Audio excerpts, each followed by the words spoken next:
All right, here's activity 2. We're going to be working through simplifying some expressions that contain fractions. And I know fractions are sometimes intimidating. Remember that you can always change your fraction to a decimal. I will try and work through these using both scenarios. So the first one we have is describe a situation where the given expression may apply. Show how you can rewrite each expression as a division problem and then simplify and interpret the results. Okay, so the first thing we need to understand is as you're looking at these, we've got some fractions involved, and then it's almost like there's a fraction within a fraction. So this longer division bar that you see there is the one that is separating this out. So really, if I were to write this out horizontally, it would say 1/2 cup per 4 fluid ounces.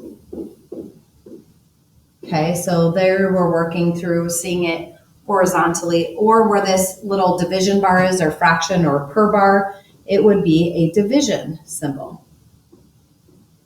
Okay, so we have 1/2 divided by 4. So if we were going to divide using fractions, we would set up that 4 as 4/1. And then we would review our method of dividing fractions. So when we divide fractions, we change to multiplying and we flip. Okay, so if I was going to solve this using a fraction, I would do 1/2, change to multiplying, and 1/4. So now I will multiply straight across. And when I do that, I get 1/8. Now, whoops, and then I wrote it out as 18. 1/8. Okay, now I'm just going to go ahead and put this label, cups per fluid ounce. Okay, so that's the first part, is going through and actually simplifying it.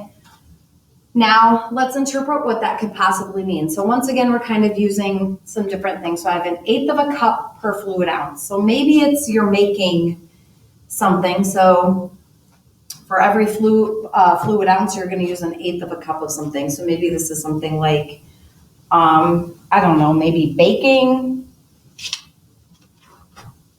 You're going to use 1/8 of a cup for every fluid ounce of something else that you're putting into your recipe. Okay. All right. So let's go ahead and try another one. So let's go ahead and do letter C together. So we have 3/8 of a cup of sugar per 3/5 of a cup of flour. Okay. So here I would say, once again, we're working with baking. Maybe it's a sugar cookie recipe. So for every 3/8 of a cup of sugar we're going to use 3/8 of a cup of flour. So let's go ahead now and simplify this. So remembering that where we have the per or the division bar, we're going to put a division sign. So we're going to keep 3/8. We're going to change this division bar to a multiplication sign, and we're going to flip over the back fraction, or in this case, the bottom fraction, to 5/3. Now in this one, I can see where I can cross cancel. So I'm going to prefer to go ahead and cross cancel, because I have a 3 on the top and a 3 on the bottom, which cancel each other out to 1s. And that leaves me with 1 times 5 is 5. 8 times 1 is 8. So I have 5/8 of a cup of sugar. And I'll put SUGAR per cup of flour. Okay, so that's working with some unit rates.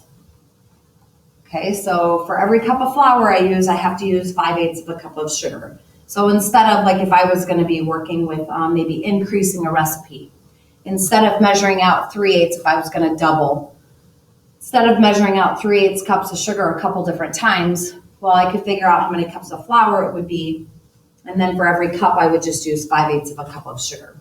Okay, so that's working with going through and setting up and simplifying some different rates. So I'll get you started on letter B, and then you're going to do B and D independently. So here's our little division bar for B. So that 2 becomes 2/1 inch per 3/4 of a second. So inches per second is what we're working with. So maybe this is, I don't know, like a snail crawling or walking, maybe it's rain. I don't think we would really get 2 inches per less than a second, but just that's a pretty high rate. But going through and just coming up with something that it could possibly be. So remember, where you have your division bar or your per bar, you're going to keep, change, and flip.